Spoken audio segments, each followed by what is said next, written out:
Bonjour à tous, bienvenue, je me présente Damien Godefroy de la Chambre d'agriculture des Vosges. J'ai le plaisir de vous accueillir aujourd'hui donc pour la dernière édition de la dernière visioconférence du Salon de l'Herbe, donc qui pour 2020 s'est fait à distance. Et pour conclure donc cette édition, au niveau des interventions techniques, on vous propose une intervention sur la fertilité des sols en agriculture biologique avec Élodie Roger et Régis Elias d'Arvalis. Avant de leur laisser la parole sur tout ce qui est contenu, juste un petit point de forme. Si vous n'entendez pas ce que je dis, vérifiez bien en bas à droite de l'écran, il y a une petite roue barrée qui a pu s'afficher, qui déclenche un mode muet. Donc si vous êtes en muet, bah, vous n'entendrez pas ce que je dis.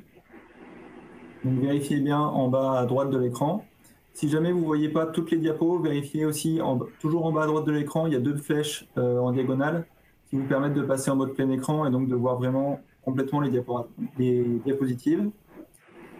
Et en termes de navigateur, de préférence, utilisez Mozilla ou Chrome qui facilite un petit peu l'utilisation de cet outil. Et si jamais au niveau de la qualité de l'image ou du son, c'est pas bon, faites attention à bien fermer tout ce qui utilise Internet à côté pour préserver de la bande passante. Un des gros points un peu gênants de cet outil, c'est qu'on n'a pas de chat sur le côté, donc ne le cherchez pas. Par contre, si vous avez des questions ou des remarques, intervenez, n'hésitez pas. Envoyez-moi vos questions par email, donc à damien.godefroy@vosges.chambagri.fr. Donc envoyez-moi toutes vos questions, toutes vos remarques, je ferai la synthèse et je les transmettrai aux intervenants. Donc vraiment, n'hésitez pas à intervenir via ce biais-là. Voilà, merci beaucoup. Je laisse la parole donc à Élodie Roger et Régis Elias pour leur intervention technique. Merci à eux. Bien, bonjour à tous. Donc, je vais me présenter très rapidement. Régis Elias d'Arvalis Institut Végétal. Je suis ingénieur régional basé dans le sud-ouest et j'ai la chance d'animer, de co-animer plutôt la filière agriculture biologique au niveau national. Donc, je fais de l'expérimentation en bio depuis plus de 25 ans. Et eh bien, la fertilité des sols, c'est quelque chose auquel je m'intéresse depuis pas mal d'années maintenant. Et on voulait vous faire un petit point sur ce qu'on observe aujourd'hui dans les systèmes en agriculture biologique, sur les résultats que l'on a. Et puis, on vous proposera à la fin en conclusion, quelques recommandations, on va dire, qui sont toutes simples, mais qui sont encore d'actualité et qui peuvent faire leurs preuves et qui sont des outils aussi de surveillance de l'état de fertilité des sols. Alors, je ne sais pas si Élodie, tu veux te présenter tout de suite et puis je reprendrai la main. Je vais le faire maintenant. Donc, bonjour à tous, Élodie Roger, ingénieure régionale sur la zone centre pour Arvalis. Donc, je suis basée sur la ferme expérimentale des Bordes dans l'Indre à Geulles-Bois. Et je travaille sur tous les aspects fourrage prairiaux et fourrage dérobé. Donc sur la ferme et à l'échelle nationale avec les collègues du groupe Fourrage National Arvalis. Donc juste une précision, à Geulles-Bois, un système d'élevage à la fois en conventionnel et en agriculture biologique. Sur lequel on reviendra après, oui. Et on y reviendra tout à l'heure. Voilà. Oui. Donc si tu veux passer juste la diapo, comme c'est toi qui a la main. J'ai l'impression que c'est quand même pas très fluide, mais c'est bon. Normalement, tu dois avoir... Ouais, donc juste le plan qu'on vous propose aujourd'hui. Hein, quelques définitions de durabilité. Qu'est-ce qu'un système durable? La fertilité chimique des sols en agriculture biologique. Alors, un petit point sur les grandes cultures, mais ce qui nous anime aujourd'hui, c'est plutôt les prairies et les systèmes d'élevage. Ensuite, je passerai la main à Élodie pour vous présenter les résultats qui ont été acquis sur la ferme de Geulles-Bois. Et puis, on terminera par des éléments de conclusion et de recommandations sur le suivi des exploitations et des prairies en bio en particulier. Mais vous verrez que ces conclusions, finalement, sont complètement transversales à tous les systèmes de culture et en particulier pour les systèmes prairiaux. Voilà. Donc, juste si tu veux passer, voilà, définition. Alors, qu'est-ce qu'un système durable? D'abord, c'est l'aptitude d'un sol à produire et à produire de façon constante dans le temps. C'est-à-dire qu'un système dont les performances diminuent dans le temps, pour moi, ce n'est pas un système durable. Donc, qu'est-ce qui fait qu'un sol, qu'un sol a une aptitude à produire? C'est d'abord un facteur foncier. Alors, quand on dit un facteur foncier, c'est le climat, mais aussi le sol et sa composition, ses teneurs en éléments fertilisants. Et puis, on peut croiser ça avec les facteurs techniques sur le suivi des techniques culturales, sur le choix des rotations, sur le choix des variétés, le choix des espèces, et puis aussi tout ce qui accompagne la capacité des sols à produire, à savoir aussi tout ce qui est gestion du sol par les amendements et les engrais. Amendements organiques ou amendements calciques qui peuvent être aussi présents. Et donc, sur la durabilité d'un sol, en fait, il y a des éléments à surveiller, hein, mais ça qui sont bien connus, qui s'additionnent aux facteurs climat, aux facteurs sol et aux facteurs techniques. C'est tout ce qui est propriété physique. Je pense qu'on est assez tous d'accord pour dire qu'un sol tassé, ça fonctionne moins bien qu'un sol qui est aéré. Tout ce qui est propriété biologique, un sol qui est vivant, un sol qui a de la biodiversité, dans lequel il y a des vers de terre, il y a un certain nombre d'organismes biologiques qui contribuent à la nutrition et à la vie du sol, sont essentiels et à surveiller. Et puis, tout ça contribue aussi aux propriétés chimiques d'un sol qui est souvent une résultante des propriétés physiques, de la vie biologique, mais aussi des facteurs techniques, avec également les aspects climat qui entrent en ligne de compte. Hein. Vous n'êtes pas sans savoir que parfois, des événements climatiques peuvent déclencher des carences induites de certains éléments. Ce n'est pas forcément le sujet qui nous anime pour le moment. Si, Élodie, tu veux passer la diapo suivante. Voilà. Alors, qu'est-ce que durable? Donc, j'ai pris tout bonnement alors, je sais pas, tu n'es pas passé. Voilà, tu n'es plus passé en. Définition du Larousse, hein, de nature à durer longtemps, qui présente une certaine stabilité, une certaine résistance. Donc, ça, pour moi, c'est quelque chose d'important. De nature à durer longtemps et qui présente une certaine résistance, une certaine stabilité. Ça veut dire que ça ne doit pas baisser dans le temps. Sinon, on considère que ce n'est pas durable. Alors, ne pas confondre avec le développement durable, qui lui prend aussi d'autres facettes du mot durable, hein, qui sont les notions d'économie, et des notions d'attente sociétale et des notions d'attente environnementale. Je ne sais pas si je suis clair dans mes propos, mais n'hésitez pas à poser des questions. Alors, pour moi, qu'est-ce qu'un système durable? Alors, je pense qu'il faut revenir aux origines de l'agriculture. Pour moi, l'agriculture a été durable et elle a cessé de l'être. Et elle a cessé de l'être pour tous les systèmes de culture que l'on a aujourd'hui. Ce n'est pas réservé au bio. Alors, si on reprend les origines de l'agriculture, hein, on va se passer au Moyen-Âge, on va remonter très très loin. Vous voyez en haut de la diapo, on avait des productions qui étaient faibles. Mais finalement, ce n'est pas un indicateur important, ce n'est pas le niveau de production qui est important. Mais le constat de l'époque, c'est que c'était des productions faibles. À cette époque, on transformait les produits localement, hein, soit en pain, soit en... on transformait, on autoconsommait en fait, on était plus sur une agriculture d'autarcie, mais en tout cas on transformait local et surtout on consommait local. D'accord ? Et on restituait tout ce qu'on avait consommé, on restituait ça dans les parcelles pour maintenir la production. Donc rien ne se perd, tout se transforme.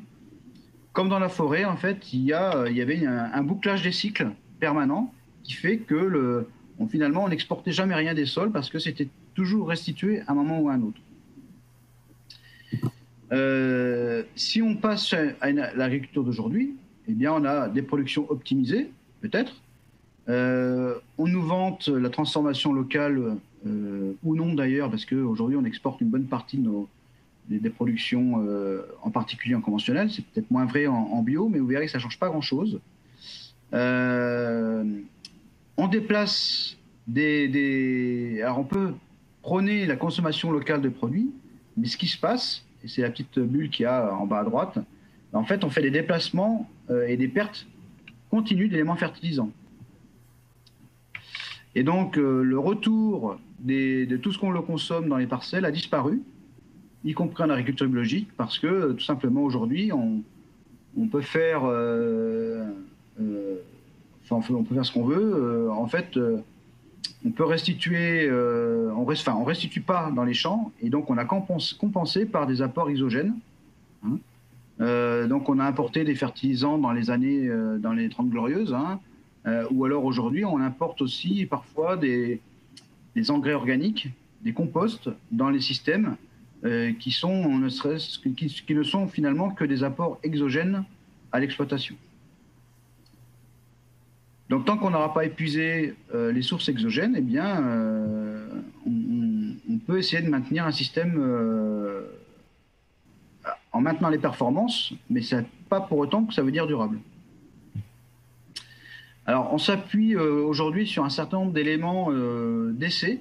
Hein, vous avez une petite carte de France là qui reprend un petit peu les grands essais systèmes qui sont disponibles en France aujourd'hui en système bio. Hein.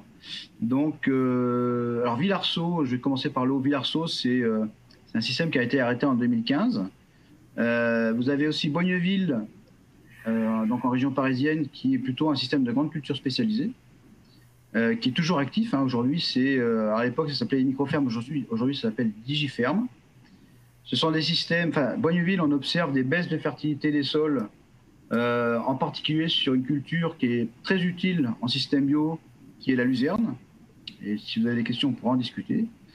Vous avez un autre système à Dunières, dans la Drôme, qui est un système grande culture, où là, on note des baisses de fertilité vis-à-vis du phosphore, avec des cultures qui ont été impossibles à mettre en place de façon sûre depuis quelques années.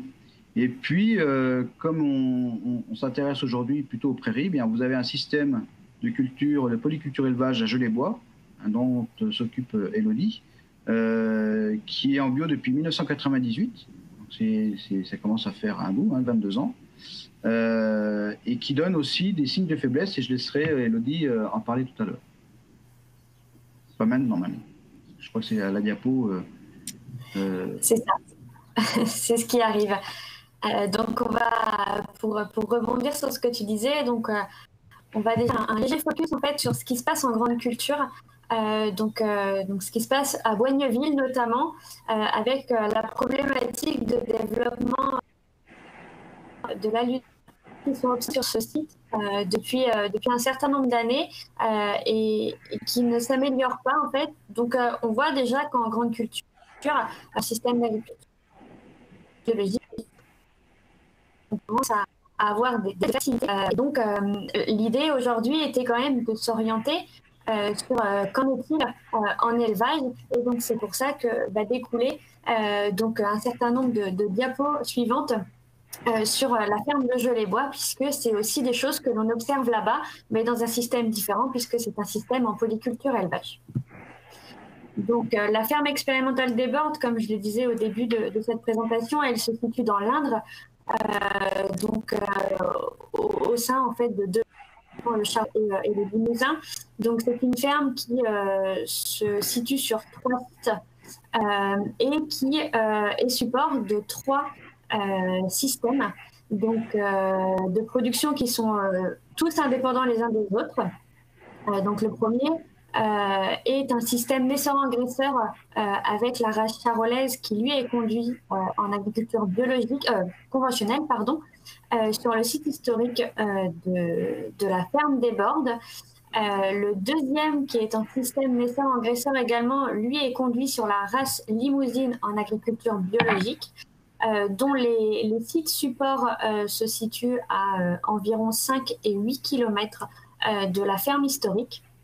Et le dernier système, qui est le plus récent en fait, puisqu'il date de 2017, est un système engraisseur spécialisé hors sol avec des animaux qui viennent exclusivement de l'extérieur.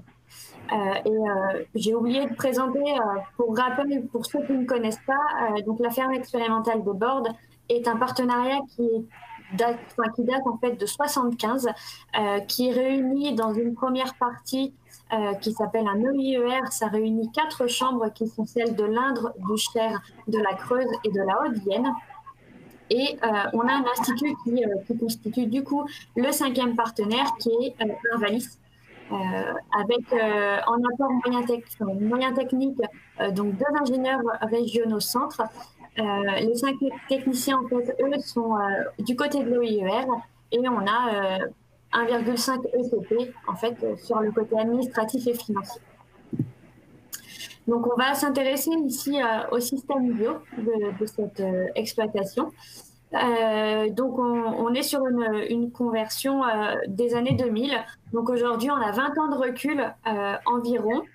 La SAU se constitue de 64 hectares avec une arrivée très récente de 7 hectares donc en 2018 à dominante prairies et autres surfaces fourragères, puisque 54 hectares représentent la surface pour l'alimentation des animaux au niveau fourrage, et seulement 10 hectares pour les céréales. Donc on a un chargement d'environ 1,15 UGB, puisqu'on a 62 UGB pour 23 mères limousines. Et tous les animaux, chose qui est important ici, tous les animaux sont engraissés, donc les bœufs, les génisses et les vaches de réforme en vaches grasses. Et aujourd'hui, ce qui nous intéresse surtout, c'est l'atteinte de l'autonomie alimentaire sur le système, et également pour arriver à l'ensemble de cette autonomie, il y a un certain nombre d'études qui ont été faites pour permettre de l'atteindre. Et donc, c'est ce qui est mentionné un peu plus bas, avec notamment l'intérêt des mélanges fourragers, ou ce qui est en cours avec les 20 ans de recul, la fertilité des sols et l'autonomie fourragère. Donc, très rapidement, pour vous montrer en fait comment se décomposent finalement les surfaces qui sont consacrées à l'agriculture biologique pour ce site. Donc on a 48 hectares au domaine neuf qui sont finalement les lieux de pâture et de fauche en partie pour les prairies des animaux, puisque les animaux passent toute la période de pâture là-bas. Et les Grandes Raiges, qui est le site un peu plus récent en termes d'agrandissement, et qui lui en fait est plutôt le support on va dire des céréales. Donc pour vous mettre un petit peu dans le bain de notre fertilité des sols, donc il faut quand même compter sur des sols à faible potentiel. On est sur des terres de Brenne. Donc pour ceux qui connaissent, c'est quand même des terres qui ont des tendances à être hydromorphes l'hiver et plutôt séchantes l'été, puisque ce sont des terres à texture sablo-limoneuse, voire sablo-limoneux-argileux pour certaines parcelles, avec des horizons plutôt superficiels et donc une présence des éléments plutôt peu. Donc, pour vous aider à comprendre comment notre écosystème est nouveau, voilà, la conversion dans les années 2000, c'est un système qui est suivi de manière classique, mais avec des points de progrès quand même très réguliers sur les animaux, et ça depuis 20 ans, avec des récoltes qui sont quantifiées, puisqu'il y a des analyses qui sont faites tous les ans, que ce soit des mesures de rendement ou des mesures de qualité. Et pour ce qui est de l'état des sols, donc ce qui nous intéresse aujourd'hui, la fertilité, des analyses ont été faites à cette entrée dans la conversion en agriculture biologique et on va avoir les points de comparaison au même lieu en 2016. Et donc, on va pouvoir donc voir ce qui se passe aussi sur le terrain et pouvoir faire le constat.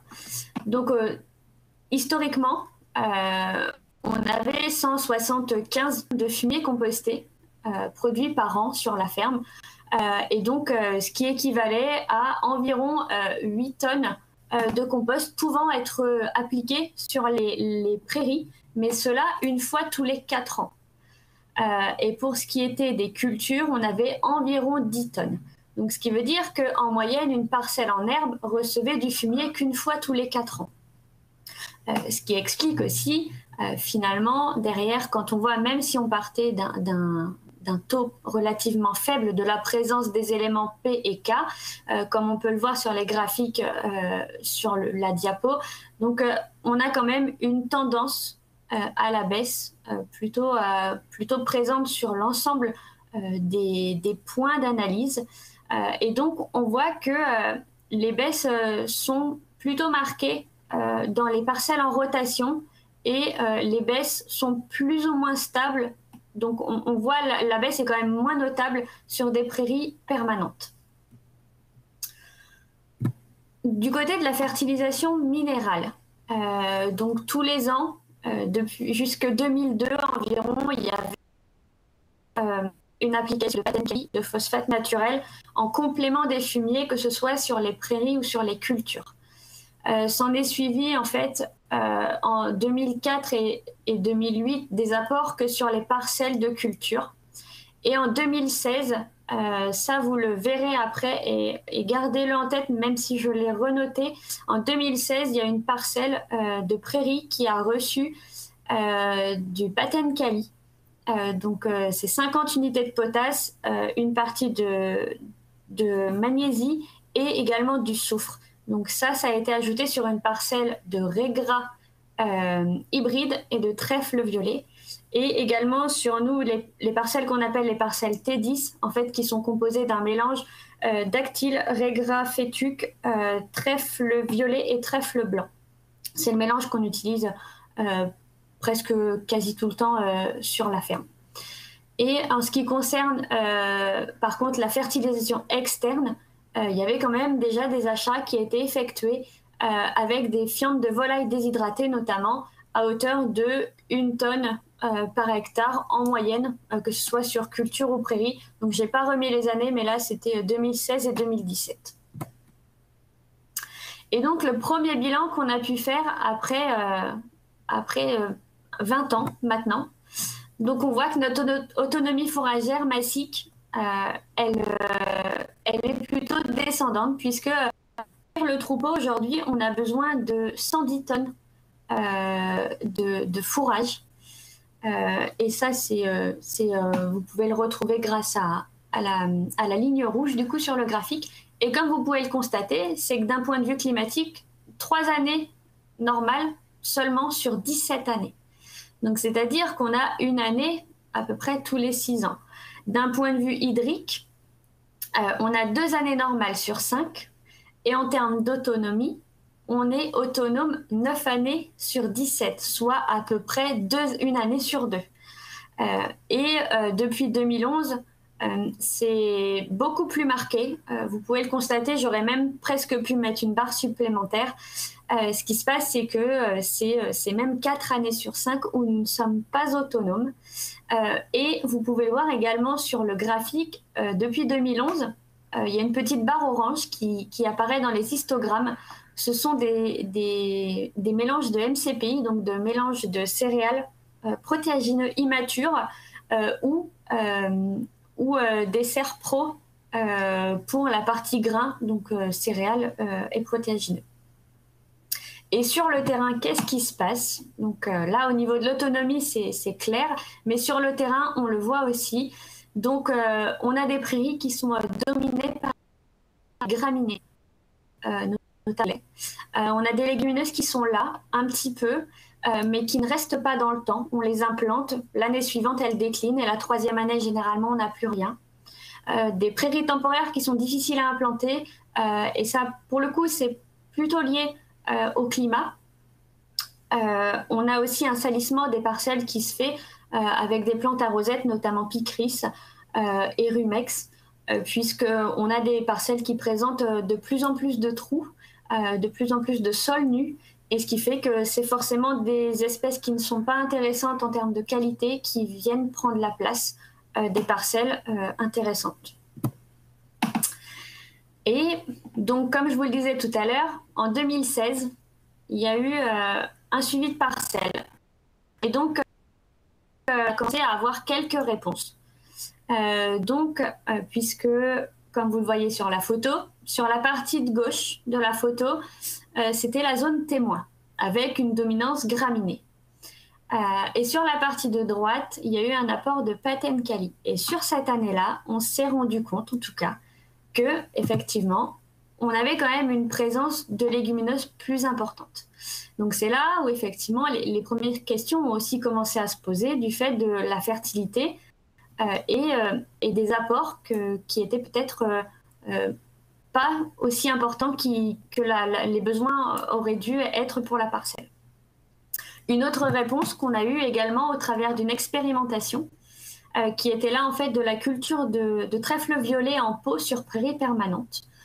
Donc pris sur 2 sols différents. Donc vous avez différents apports qui ont été faits. Je ne vais pas rentrer dans les détails ici, mais vous allez retrouver sur les photos suivantes. Ferticomplète, donc PK, soufre et bore.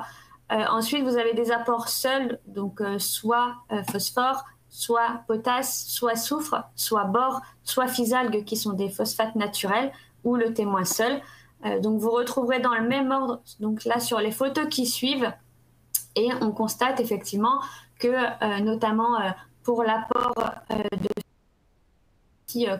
bore et soufre, qui est donc le 2e pot sur chacune des photos, on a quand même une présence, enfin on peut distinguer quand même une réponse aux éléments minéraux au travers du trèfle.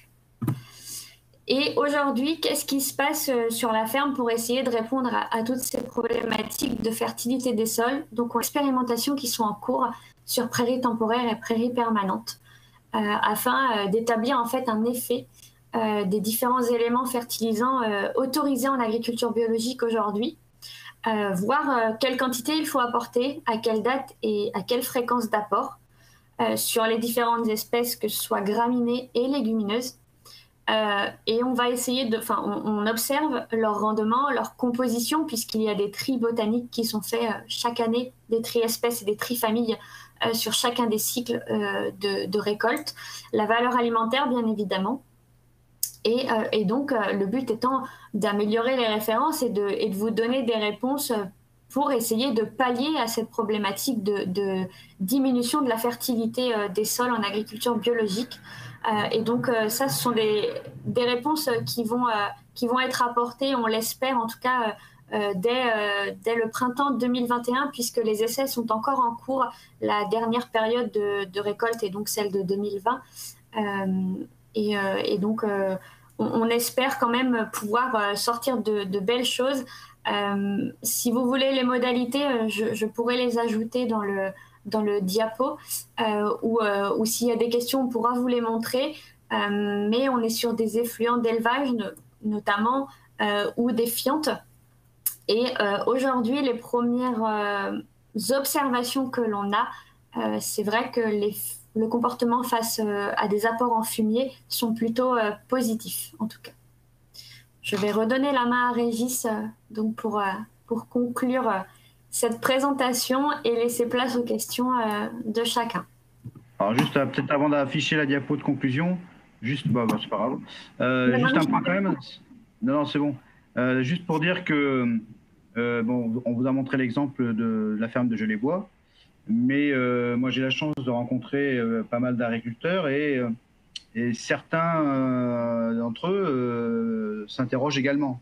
C'est-à-dire que moi j'ai eu la chance d'aller rencontrer des agriculteurs de Normandie par là qui s'interrogent sur, ils constatent des baisses de production de leurs prairies Autre exemple, si vous prenez les derniers résultats de l'Observatoire du pôle bio Massif Central qui fait un état des rendements des prairies en conventionnel et en bio sur les 10 dernières années, ben, je vous laisserai faire l'exercice, mais vous constaterez que les rendements globaux des prairies bio baissent, alors qu'en conventionnel, ils ne baissent pas, par exemple. Voilà, donc ça doit nous alerter. Alors, maintenant, sur la conclusion, ce que j'ai envie de dire, c'est que il n'y a pas péril à la demeure, Quentin. C'est-à-dire que la baisse est faible, mais elle est pour moi certaine. Ce qui est important de dire, c'est que c'est extrêmement difficile de capter cette information, parce que c'est une information qui est difficilement collectable pour un agriculteur au quotidien. On observe ça dans les stations expérimentales parce que toutes les parcelles sont mesurées précisément à chaque coupe, à chaque parcelle. Tout est différencié et on arrive à avoir des résultats plutôt fiables, précis et mesurés. Donc voilà, premièrement, sur le premier point de conclusion, hein, c'est que on a un certain nombre de situations qui laissent penser que ça va baisser, que ça baisse. La fertilité qui baisse, c'est quelque chose qui est lent et qui est difficilement perceptible par les éleveurs. Ça, c'est important parce que on maintient les effets années. Vous avez vu que dans les résultats de Gelée-Bois, bah, les bonnes années s'expriment quand même mieux. Et puis la baisse est tellement faible que c'est difficilement perceptible. Si on n'enregistre pas précisément ces rendements de façon rigoureuse et qu'on ne soit pas en capacité de faire des droites de régression sur plusieurs années, on ne se rend pas compte, ou c'est difficile de se rendre compte. Et puis ce que j'aimerais dire aussi en conclusion, c'est qu'il y a autant de situations que de parcelles. C'est-à-dire qu'il faut bien avoir en tête que selon la richesse naturelle du sol, selon les pratiques culturelles, on parlait de tassement du sol, on parlait d'historique de fertilisation, les pratiques d'exportation sont autant d'éléments qui font qu'on peut avoir des situations très, très diverses. Dans les situations les plus défavorables, eh bien, on observe déjà la baisse, mais c'est pas encore généralisé. Mais pour moi, une chose est relativement sûre, c'est que tout le monde va dans le même sens. C'est-à-dire que je n'ai pas encore eu d'exemple qui me montrait que la productivité des prairies augmentait avec le temps. Et je pense que pour tout ça, je pense qu'il ne faut pas baisser la garde sur la réalisation d'indicateurs de performance de la fertilité. Moi, je pense que les analyses de sol restent quand même des outils intéressants dans l'observation ou la surveillance de la fertilité des sols. Et puis pour les prairies, je pense que les indices de nutrition sur prairies sont quand même de bons indicateurs pour surveiller dans le temps l'état des prairies et voir dans quelle direction on va. Donc, si on fait au bout de tous les 5 ans, on fait un indice de nutrition et qu'on voit que c'est stable, il n'y a pas à s'alarmer. Mais si on voit que ça baisse, c'est peut-être déjà un petit signe qu'il faut être attentif à ce genre attentif dans ses pratiques et dans ses résultats. Voilà, je ne sais pas si, Damien, il y a des questions qui ont été posées et on est tous disposés à y répondre. Oui, alors il y a des questions, juste voilà, avant de les dire, remercier les partenaires, donc nos partenaires techniques, donc Arvalis, bien sûr, hein, qui est intervenu à cette conférence. Merci aux chambres d'agriculture du Grand Est, à l'Institut de l'élevage et à Optival pour leurs interventions que vous pouvez trouver en replay sur la chaîne YouTube de Profil d'Events. Merci bien sûr à Profil d'Events qui a maintenu, qui nous a permis de maintenir ces interventions techniques et qui diffuse largement au sein de son réseau soit les replays, soit les invitations à ces conférences. Et voilà, merci aussi à nos deux financeurs, donc, qui sont l'Agence de l'eau Rhin-Meuse et le Conseil départemental des Vosges, qui nous permettent, en tant que Chambre des Vosges, de vous proposer régulièrement des interventions techniques sur les fourrages, sur les prairies, etc. Donc juste, voilà, si tu peux mettre la diapo d'après pour que les gens aient mon adresse mail de nouveau. Donc voilà, n'oubliez pas, si vous avez des questions, donc j'en ai quelques-unes là que je vais détailler, mais s'il y en a qui vous viennent en tête, renvoyez-les-moi à cette adresse mail, damien.godefroy@vosges-champalier.fr. Voilà, alors dans les questions, je reprends un petit peu, ça a été un peu abordé dans la conclusion. En fait, par rapport à la fertilisation, enfin à la fertilité, pardon, PK qui est en baisse sur les analyses de sol qui ont été faites sur la ferme XP de Borde, est-ce qu'il y a eu aussi des analyses foliaires de fait? Est-ce qu'on a ces deux types d'analyses qui sont faites ou est-ce qu'il y a eu que des analyses de sol? Élodie? Ouais. Attends, Régis, du coup, je te laisse là-dessus parce que c'est vrai que j'ai pas le recul suffisant. Mais de mémoire, alors oui, effectivement, il y a eu alors ça n'a pas été fait de façon routinière, de façon annuelle, mais effectivement, il y a eu des indices de nutrition qui ont été faits.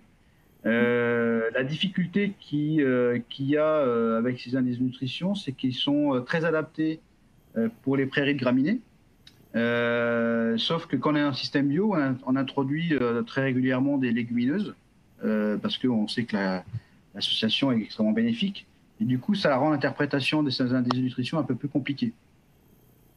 Donc c'est pour ça qu'on ne vous les a pas montrés là. Surtout qu'il y a eu des techniques qui ont évolué dans le temps. Donc au départ, c'était que graminées. Et puis maintenant, je crois qu'il y a des techniques qui permettent d'intégrer les associations, mais je pense que les indicateurs n'ont pas été réalisés encore sur le dispositif de gelée bois. Non. D'accord. Alors, pareil, une autre question sur l'essai avec les pots de trèfle violet. Les valeurs de phosphore qui étaient données, c'était le phosphore total répandu ou uniquement le phosphore disponible? Non, c'est le phosphore répandu. Oui, alors, en fait, c'est un dispositif qui est proposé par le SEMS, donc qui est un laboratoire. Donc, vous savez qu'en agriculture biologique, on ne peut pas épandre des engrais comme on veut. Hein. Il y a la réglementation, le cahier des charges qui est restrictif. Et donc, on fait plutôt la manip inverse. On exporte du sol de la parcelle et le SEMS va aller enrichir selon les hypothèses qu'on lui demande de regarder, en éléments nutritifs, un sous-échantillon du sol qu'on a envoyé. Donc, par exemple, c'est pour ça qu'on peut, autant on pourrait pas avoir la réponse d'un apport de superphosphate sur les parcelles bio, parce que c'est interdit. Et par contre, on peut avoir la réponse au travers de la culture en pot. C'est imparfait, on est complètement d'accord, mais c'est le seul moyen qu'on a de faire ça en bio. Mais en attendant, ça nous donne quelques réponses. Et on voit bien en particulier, par exemple, sur le phosphore, qu'on a plutôt une bonne réponse sur le phosphore minéral qui est utilisable en agriculture conventionnelle. Et on a une réponse très faible, voire nulle, du phosphate naturel qui est utilisable, lui, par contre, en agriculture biologique. Et du coup, c'est cet aspect de réglementation qui vous fait prendre du phosphate naturel sur les parcelles, alors que, enfin voilà, ce que vous dites, c'est que c'est quand même assez faible en efficacité. Oui, en fait, on n'a pas. Le problème qu'il y a en agriculture biologique, on n'a pas d'autre forme minérale que on n'a que deux formes, hein, soit des phosphates naturels, soit des apports organiques. Et d'ailleurs, les apports organiques peuvent se traduire parfois par des apports des fluents qui ont été alimentés avec des phosphates, de l'engrais minéral classique, quoi. Okay. Au niveau de la fertilité, là, on a beaucoup parlé du coup de la fertilité chimique. Oui. Est-ce qu'il y a eu des suivis aussi sur les deux autres types de fertilité, biologique et physique? Alors effectivement, alors quand il y a eu ce diagnostic, ce constat de baisse de fertilité des prairies, baisse de productivité des prairies, en fait, il y a eu tout un tas d'observations qui ont été faites, hein, entre autres sur tout ce qui est fertilité physique. Est-ce que finalement, comme ce sont des sols qui sont un peu fragiles d'un point de vue hydromorphie, est-ce qu'on n'a pas provoqué des tassements par le passage des engins? Est-ce que les animaux n'ont pas tassé?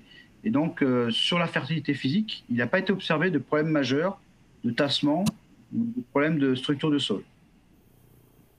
Ça, c'est la première chose. Et puis, tout ce qui est fertilité biologique, on a quand même, il faut avouer, un problème aujourd'hui, c'est que c'est quelque chose qu'on ne sait pas bien évaluer. Il y a tout un tas d'indicateurs qui existent dans la nature, mais en fait, ils servent à faire quelques constats, mais ils ne servent pas à faire du diagnostic. Et ce qu'on a besoin, nous, c'est un diagnostic. C'est-à-dire que même aujourd'hui, on peut prendre le test du slip, parce que c'est le truc à la mode. Eh bien, on fait un constat que le slip il est plus dégradé à droite à gauche, mais ça ne nous donne pas l'origine de la différence entre ces deux observations. C'est pareil sur les laboratoires qui font des observations, des mesures de biomasse microbienne, des choses comme ça. En fait, ils n'ont pas d'indicateur les analyses sont normalisées. Il n'y a pas de problème sur la représentation du résultat, mais on ne sait pas franchement dire ce que vaut le résultat. Il n'y a pas de règle d'interprétation. Aujourd'hui, les laboratoires repositionnent le résultat d'analyse que vous avez par rapport à une base de données globale, et on part du principe que plus c'est élevé, mieux c'est. Mais j'en suis pas sûr. C'est peut-être un bon indicateur, mais on n'en a pas la certitude. D'accord. Et pour revenir du coup peut-être sur le chimique où on a plus d'indicateurs, est-ce que vous avez des clés de pratique vraiment favorables ou vraiment à mettre en place pour essayer de maintenir la fertilité du sol? Moi, je pense qu'aujourd'hui, on n'a pas tellement le choix que de recourir à des apports exogènes à l'exploitation. Parce que à chaque fois que vous produisez du lait, après à chaque fois que vous produisez de la viande, ce sont des exportations de l'exploitation. Donc tout irait bien dans le meilleur des mondes si on pouvait restituer ce lait, cette viande sous une autre forme dans les parcelles. Mais aujourd'hui, ce qu'on peut dire, c'est que quelle que soit la richesse du sol, les bilans sont négatifs. Donc quand on a des valeurs élevées, ben, finalement on arrive très lentement à un seuil qui pose problème. Mais quand on est déjà sur des teneurs qui sont relativement faibles, eh bien on peut arriver rapidement à des situations où on constate des dégradations de performance. Donc je sais qu'il y a l'INRA de Bordeaux qui a travaillé là-dessus et qui, par exemple, sur les indicateurs sol, montrait que finalement, les analyses de sol classiques que l'on fait en France sont quand même si c'est perfectible, hein, on sait que ce ne sont pas des indicateurs qui sont idéaux, mais c'est probablement les moins mauvais qu'on a encore à notre disposition. On attend autre chose, hein, bien sûr, mais qui sont quand même des bons indicateurs pour se rendre compte, avoir une image de l'état de fertilité chimique des sols. Okay. Et sur prairie, les indices de nutrition peuvent apporter une information tout à fait intéressante. D'accord. Encore une question sur le phosphate naturel. Par rapport à cet engrais-là, du coup, c'est quoi votre position entre c'est le seul autorisé, entre guillemets, et il est inefficace? Alors, finalement, est-ce qu'il faut quand même se pencher dessus ou Moi, je pense qu'il faut se pencher dessus.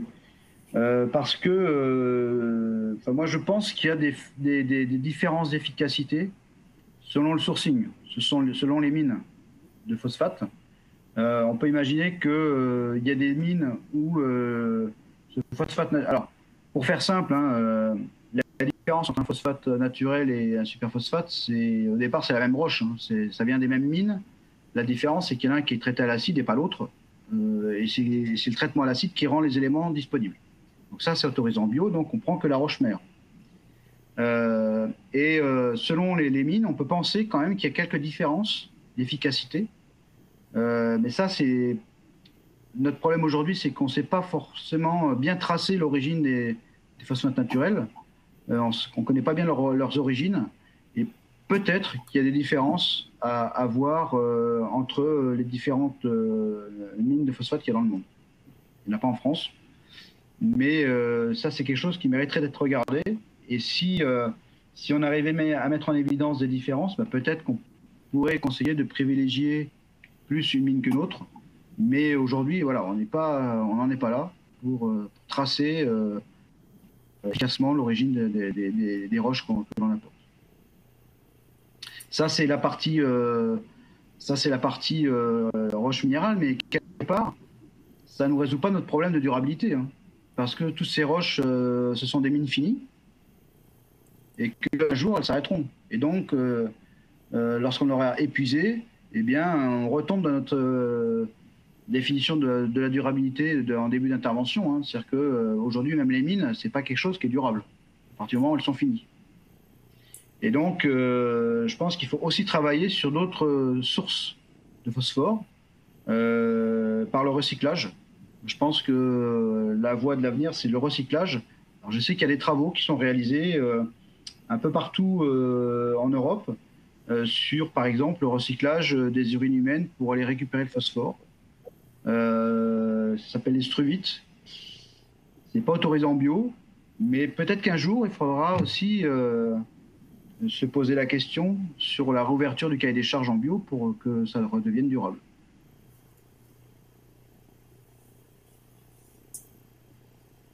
Très bien.